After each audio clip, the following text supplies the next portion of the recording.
প্রিয় দর্শক, আসসালামু আলাইকুম। আজকে আমি আপনাদেরকে তৈরি করে দেখাবো ভীষণ মজাদার ক্রিম পাস্তা। আর এই ক্রিম পাস্তা রেসিপিটি ঘরে থাকা উপকরণ দিয়ে সবচাইতে সহজ উপায়ে আপনাদেরকে তৈরি করে দেখাচ্ছি। আর আসফিয়াস কুকিং মানেই সহজ রেসিপি। চলুন তাহলে শুরু করা যাক আজকের এই মজাদার রেসিপিটি। আমি এখানে 1 কাপ পরিমাণ প্রিমিয়াম পাস্তা নিয়ে নিয়েছি। আপনারা চাইলে যে কোনো ব্র্যান্ডের পাস্তা ইউজ করতে পারেন। এখন আমি একটি পাত্রের মধ্যে 2 কাপ পরিমাণ পানি নিয়ে পাস্তাগুলো দিয়ে দিচ্ছি। সে সাথে হাফ চা চামচ পরিমাণ লবণ দিয়ে দিচ্ছি। এটা সিদ্ধ হতে বেশ কিছুটা সময় লাগবে। 10 থেকে 15 মিনিট পর পাস্তাগুলো সিদ্ধ হয়ে গেলে এগুলোকে একটি জালির সাহায্যে তুলে নিচ্ছি। এখন একটি প্যান গরম করে সেখানে দিয়ে দিচ্ছি 2 চামচ পরিমাণ ঘি। এখানে চাইলে আপনারা বাটারও ব্যবহার করতে পারেন। তো আমার কাছে যেটা অ্যাভেলেবল ছিল আমি সেটাই ব্যবহার করেছি। এরপর এই ঘিয়ের সাথে 2 চামচ পরিমাণ ময়দা দিয়ে খুব ভালোভাবে মিশিয়ে নিচ্ছি। এখানে কিন্তু কোনো মতে আটা ব্যবহার করা যাবে না, তাহলে কিন্তু দলা পেকে যাবে। এখানে অবশ্যই ময়দাটা ইউজ করতে হবে। এরপর দিয়ে দিচ্ছি এখানে 1 কাপ পরিমাণ গরুর দুধ। এটা কিন্তু হালকা কুসুম গরম হবে। এখন একটি স্প্যাচুলার সাহায্যে খুব ভালোভাবে এই মিশ্রণটিকে মিশিয়ে নিচ্ছি।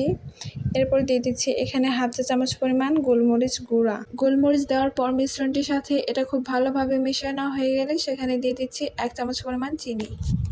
আপনারা যদি আমার রেসিপিটি সেম টু সেম ফলো করতে পারেন তাহলে দেখবেন রেস্টুরেন্টের পাস্তা আর আপনাদের কাছে ভালোই লাগবে না। আপনাদের কাছে মনে হবে এই বাসার পাস্তাটাই অনেক বেশি মজা। এখন আমি এই মিশ্রণটির মধ্যে 2 টেবিল চামচ পরিমাণ দিয়ে দিচ্ছি চিলি সস এবং সেই সাথে প্রাণ টমেটো সস 2 টেবিল চামচ পরিমাণ দিয়ে দিচ্ছি।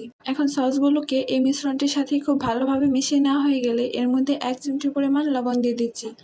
অবশ্যই আপনারা লবণের পরিমাণটা একটু বুঝে দেবেন, কারণ এখানে অনেকগুলো সস ব্যবহার করা হয়েছে। ক্রিম পাস্তা তৈরি করার জন্য আমাদের ক্রিমটা পারফেক্টভাবে তৈরি হয়ে গেছে। এখন আমি পাস্তাটা রেডি করে নিচ্ছি। এখন পাস্তাগুলো প্রিপেয়ার করার জন্য একটি প্যানের মধ্যে কিছুটা পরিমাণ সাদা তেল গরম করে সেখানে 1 কাপ পরিমাণ দিয়ে দিচ্ছি পেঁয়াজ কুচি এবং সেই সাথে দিয়ে দিচ্ছি হাফ চা চামচ পরিমাণ গোলমরিচ গুঁড়া। আপনারা এই পেঁয়াজের সাথে আপনাদের পছন্দ অনুযায়ী যে কোনো ধরনের সবজি ব্যবহার করতে পারেন। এরপর আমি এখানে পাস্তাগুলো দিয়ে দিচ্ছি এবং পাস্তাগুলো হালকা বাদামি রং করে ভেজে নিচ্ছি। এখন আমি একটি সাইডে যে ক্রিমটা রেডি করে রেখেছিলাম সেই ক্রিমগুলোর মধ্যে এই পাস্তাগুলো দিয়ে দিচ্ছি। এখন এই পাস্তাগুলো দেওয়ার পর 2 মিনিট ভালোভাবে জাল করে নেওয়া হয়ে গেলেই আমাদের এই ক্রিম পাস্তা রেডি।